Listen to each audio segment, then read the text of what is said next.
once I came into college, I think that was really when I realized how much fast fashion had impacted my generation. My buying decisions are directly impacting people across the world, and I had no idea for it. But I'm trying to break into VC. Like, my ultimate end goal would be getting into impact investing.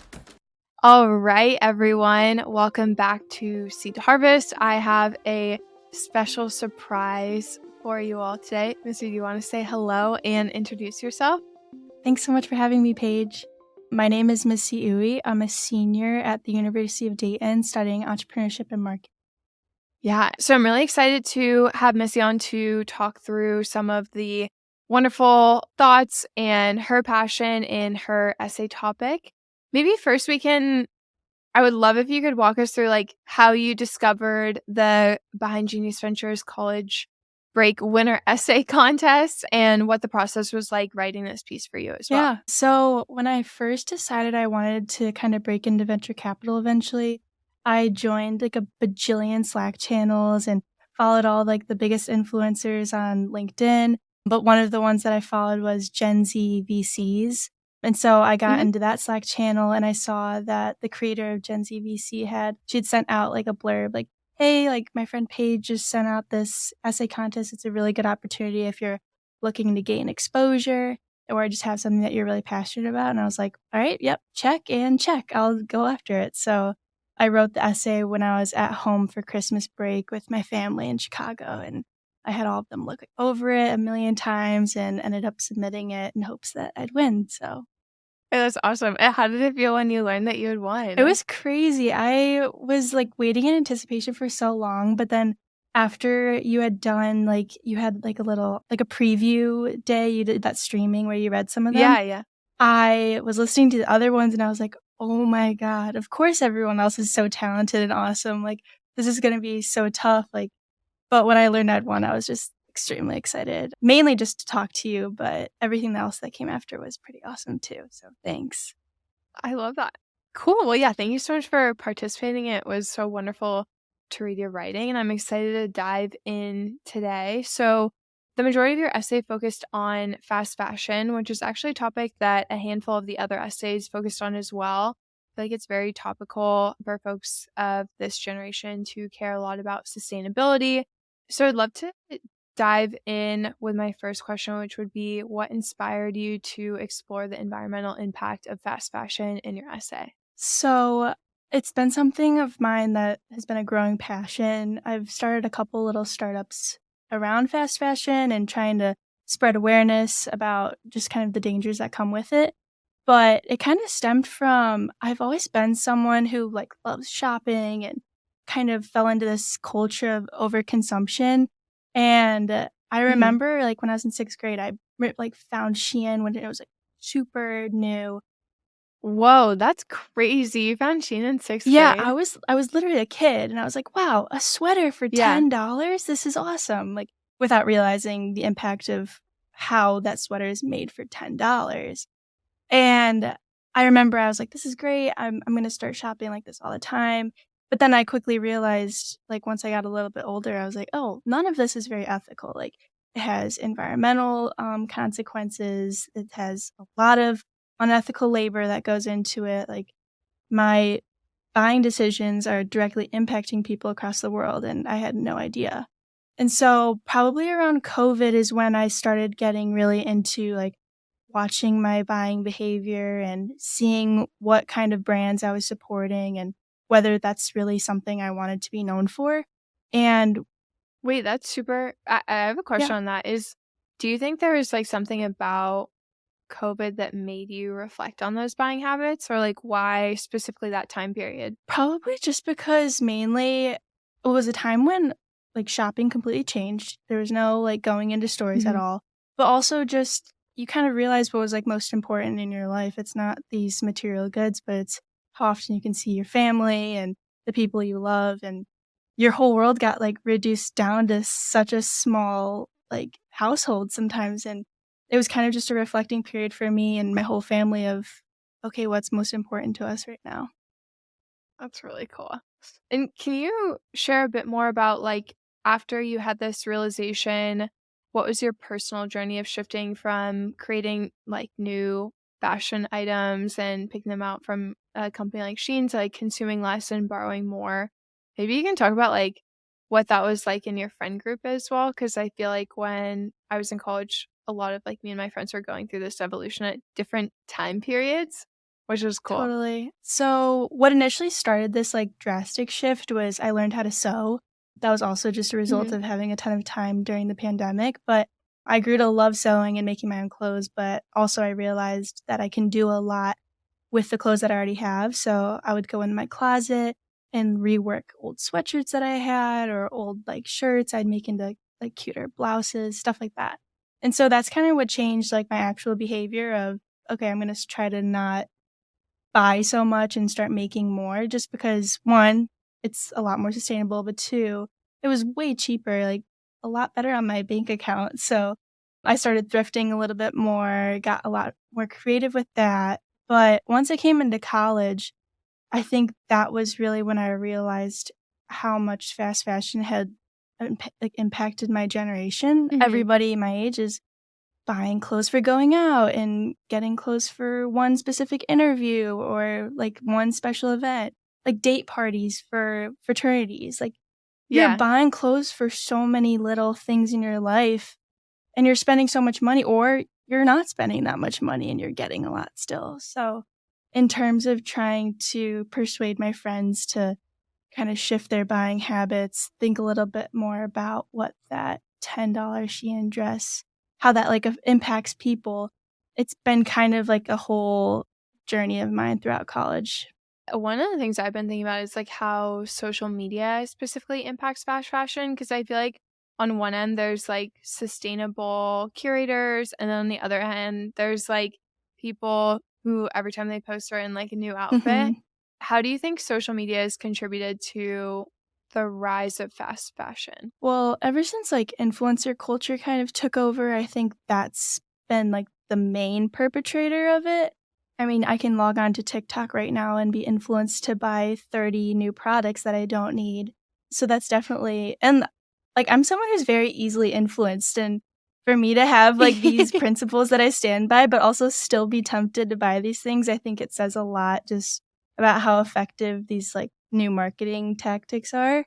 And Mhm. so in a lot of ways, it's like, "Oh, man, I don't blame my friend for buying that dress, like, it's so cute," and, "Oh, yeah, I would have fallen for that too," but it's kind of just at that point where you have to reevaluate your own actions and Yeah, and can you talk a little bit about how this led to you building a peer-to-peer clothing rental app and how your app addresses the sustainability challenges in the fashion industry? Totally. So this has been, like, my huge passion project this year. I entered this, like, pitch competition that my school holds, and that was mainly why I actually got started with it, just because they're very encouraging of entrepreneurship here. But I've had this idea for, like, 2 years, and it took until now to start it because I started seeing some other competitors pop up, and that kinda validated that thought of, "This is a great idea that people are changing their behaviors to adapt to." Like Pickle, that's, like, the main competitor, that's really popular in New York. But I'm particularly seeing it as a huge problem on college campuses because all of these people are buying so many like, for girls, like, they're buying so many dresses for date parties and formals. And Right, yeah, costumes. and costumes for every Yeah. little holiday, like, St. Patrick's Day is coming up, and all of my friends have bought new outfits for it. But, like, having access to all of these clothes, they're all within, like, a half mile of you, but you have no idea that your neighbor has a really cute outfit that you love until you see it maybe, like, scrolling on an app. But the idea kinda stemmed I was at my friend's house, and she was getting ready for a different party, like some formal, and her roommate, who I wasn't really close friends with, was wearing this, like, super cute black lace dress. I just fell in love with it, and I'm not really close with her at all, really. So, I remember I was like, "Hey, would you, like, ever wanna like, could I, like, rent that from you for a weekend? Like, I wouldn't wanna, like, ask to straight up borrow it from you." And she was like, "Oh, for sure, like, I would do that, like, 5, $10." Like, I was like, "Yeah, that sounds great."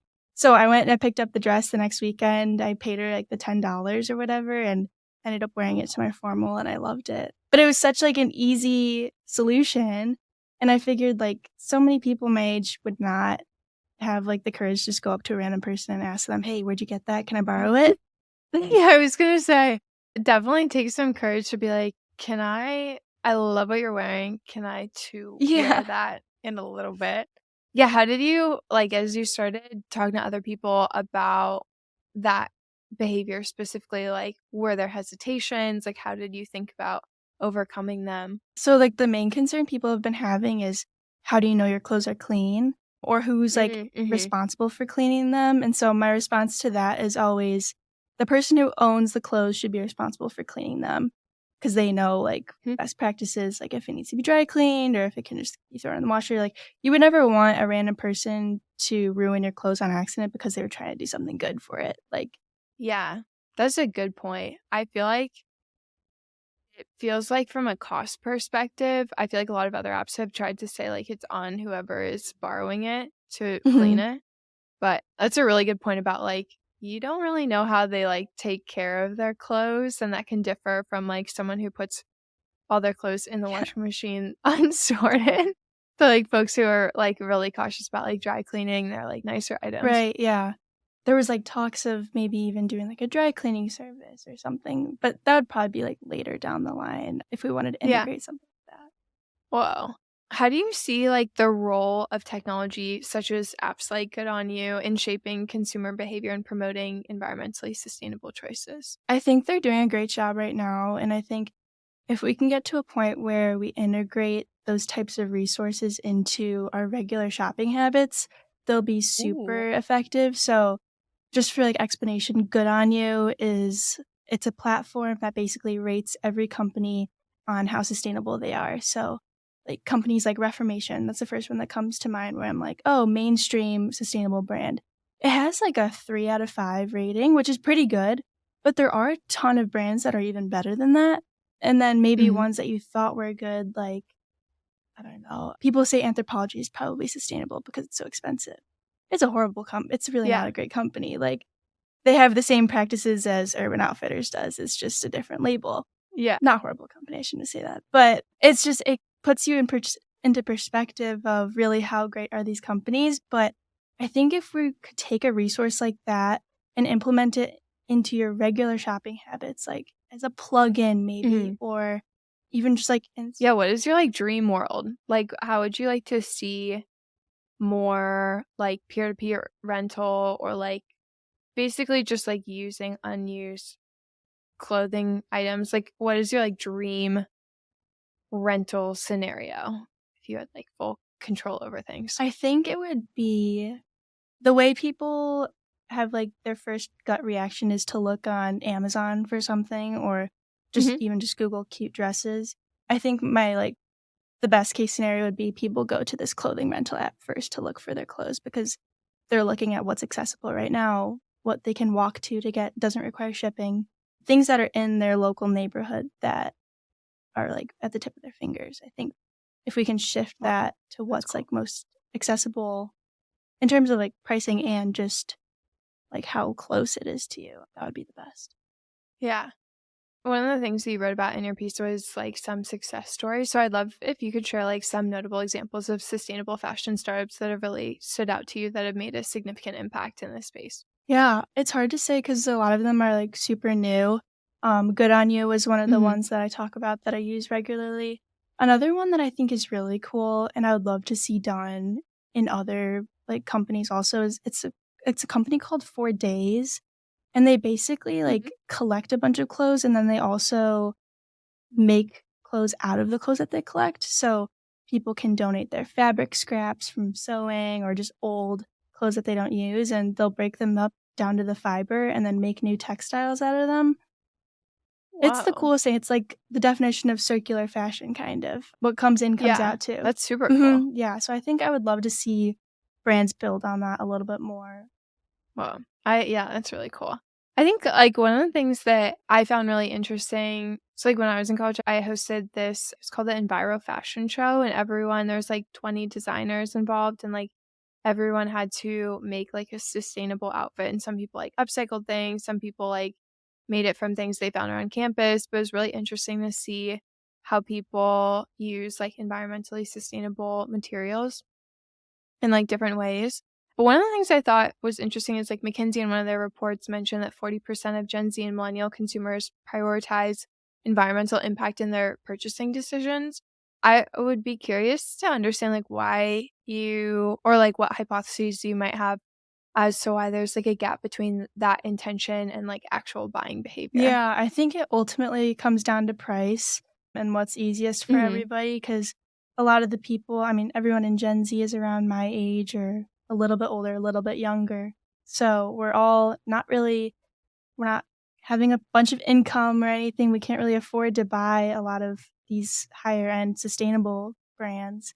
So I think it ultimately comes down to price and accessibility, which is hard to fight.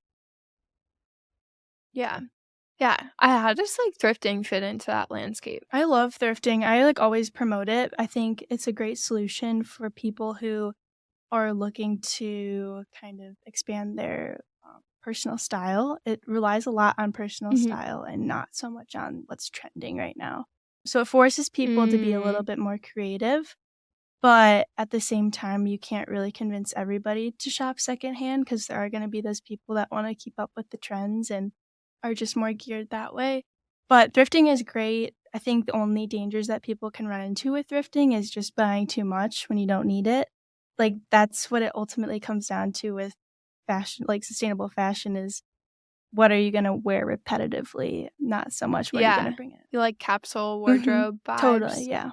Uh, I like the point that you made around, like, it's kind of challenging to do secondhand and stay in line with the trends.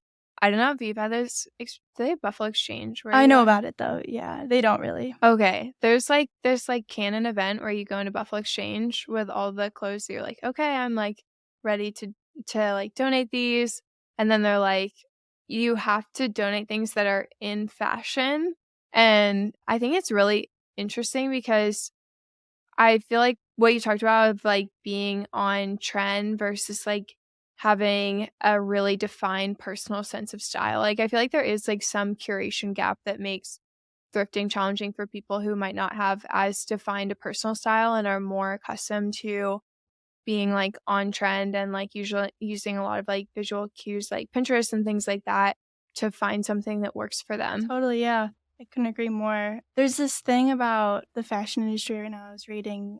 There's so many micro trends that have been coming out the last, like, 2 years, like, you can hop on a trend and then it'll be gone in a week.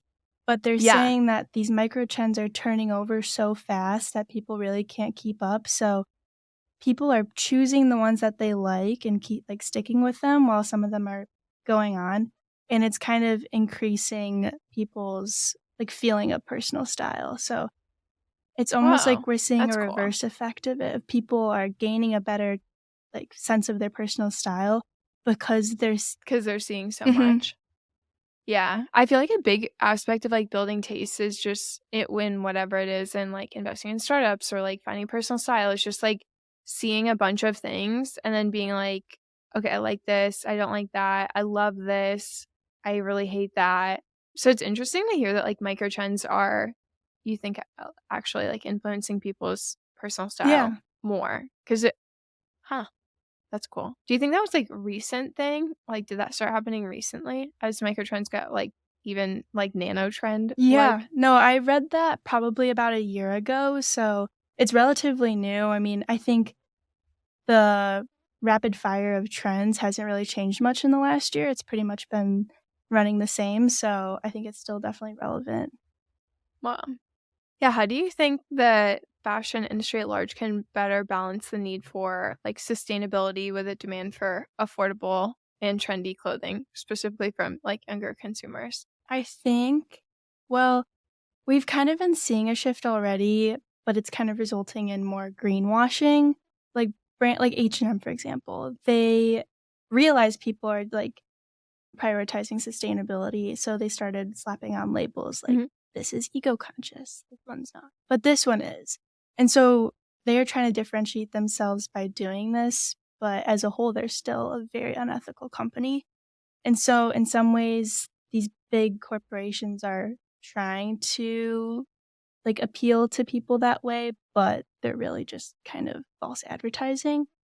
One way that I think that they can actually help would be by simply slowing down, I guess.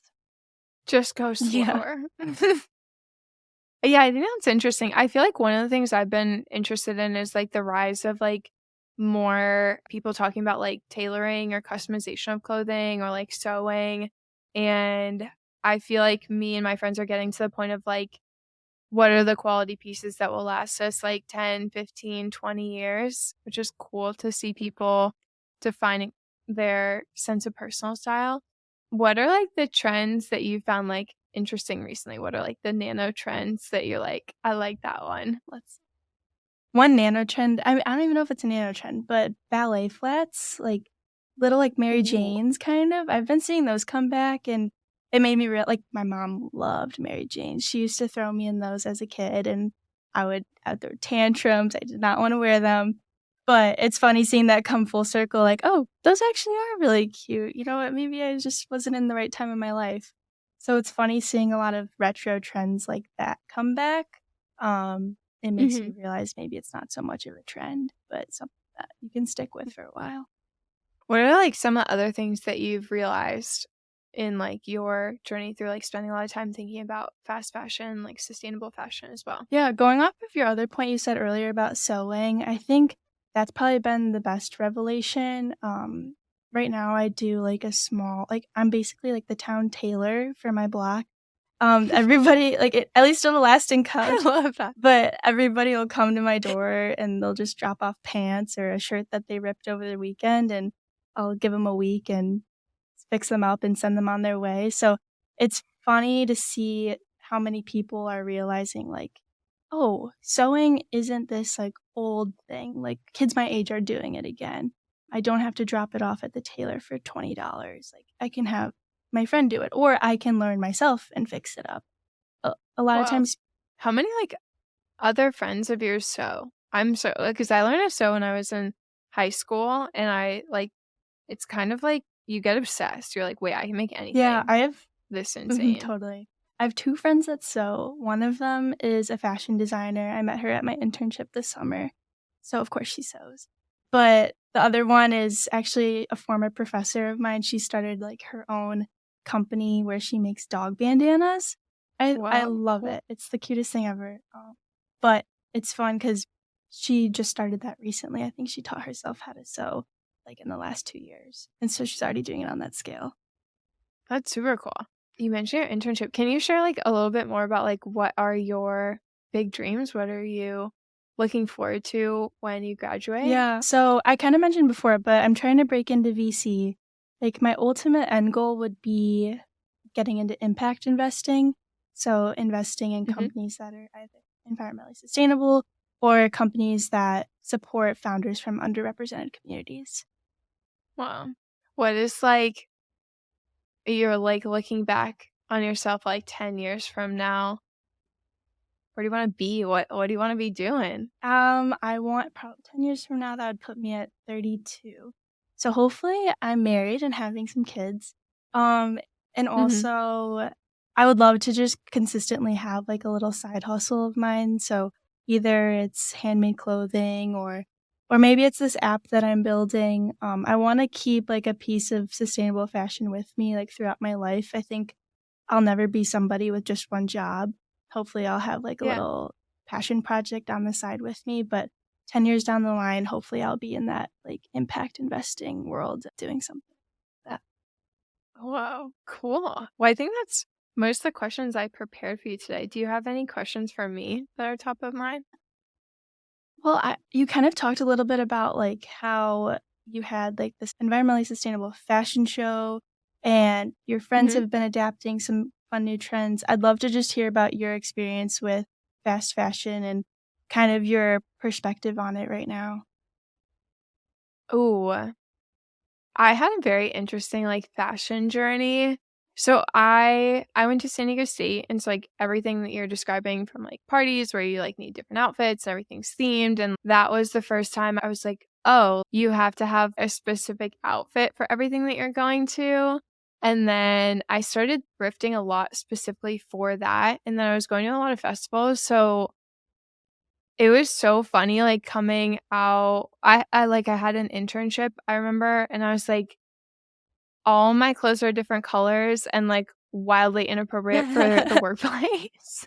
So I feel like I had an interesting transition where I went through phases of, like, thrifting a lot, and then I was like, "Okay, I have an internship, I need to, like, find more stuff that's, like, sustainable and will last me a long time and I like," but I didn't have as much money, and then now I feel like I'm at a time where I have a lot of pieces that I really love, and we're like I love shopping from, like, smaller boutiques, like, local ones, which is fun. They're, like, a little bit more expensive, but the clothes are usually, like, designed close to there or even, like, made locally, and I feel like I've gotten a better idea of, like, what my personal style is. Like, I love streetwear, I love sneakers, but I feel like yeah, I just discovered, like, what's it called? Like, color Yeah, like matching your there's, color like, seasons. tones. Yeah, Yes. yeah, so it's like I just discovered I'm, like, autumn, and so I've been wearing more, like, brown and green and then white and black, and I feel like I just didn't have enough pieces in my closet that I could match with other things, which was, like, my challenge when I was, like, going to a lot of, like, music festivals and stuff. I was like, nothing matched. Like, I have, like, outfits I can wear, but they're not, like, Mhm. reusable really, but they were thrifted, and so I think now when I am looking at to buy something to, like, add to my closet, I'm like, "Okay, does it, like, align with these things?" And then I I like things that I can wear, like, in and out of work, and I feel like my work style is, like, business casual. And the trends I've been interested I don't know, I have a really hard time with Y2K. I feel like my brother's, like, super deep in that, but I feel like I don't have the I feel like you need, like, a higher level of taste to understand what looks good, and I feel like my brother's really good at that, but I don't think I have, like, deep enough knowledge to be good at picking things out that go together in that style. Yeah, that's, like, a complicated one, I would say. It's hard. Yeah. But yeah, and then my actually, it was really funny. I went to dinner with my mom's birthday dinner. My brother gave me, like, a 5-minute voice memo of, like, personal style, and here's, like, little shirt, big pant, big shirt, little pant, like, these colors, like, think about tailoring, and it was really funny because I feel like I was like, "Alright, Owen, like, let's hear it." And he's way into it. He designs clothes as Oh, I well. love that. So, yeah. I think what I'm excited for is, like, in my dream world, there's something where, like you described, having, like, a standalone app, but I feel like it'd be so cool if you could, like, go on Amazon or, like, go onto something and, like, some of the other options would be, like, local options just, like, built into the application or, like, when I was growing up, like, we'd always get, like, our computers, like, refurbished from the Apple website. Like, I wish there was, like, a refurbished version of, like, clothing Yeah. on sites. I think that would be really cool because I feel like one of the challenges is, like, it's not super native, like, you can go to other stores, and so if you're a consumer that's seeking, like, a more sustainable option, it's you can find it, but I think if you're, I would say, like, sustainability curious and, like, have specific places that you like to shop, it's a little bit harder, but I feel like I would be able like, I don't know. Even something like Lululemon, like, if there was, like, an option for, like, refurbished, like, I know a bunch of their stuff gets sent back and they repair it, Yeah, and it's, like, one of the most I think it's one of the most sold brands on, like, Poshmark, but just something that there was, like, a refurbish. I thought would be really right. cool. I would like Yeah, that. I mean, Patagonia and Lululemon, they both do similar things where they'll Oh, take yeah. clothing back, they'll either give you, like, a full refund or Patagonia will give you a full refund, or they'll replace it, like, completely with a new fixed up one, and I think if, like, more brands can follow in that way, it would be really cool to see. Yeah. I agree. Well, Missy, thanks so much for coming on today. It was wonderful to get to chat through more of your thoughts on sustainable fashion, what you think the future is, and some of the nano trends that are happening. And I love your story about being the town tailor in your friend group. And yeah, thanks so much for coming Thanks so on. much for having me, it was so nice talking to you, Paige. And a very special thank you to Seed to Harvest podcast editor Tate Doherty for his amazing work on this episode.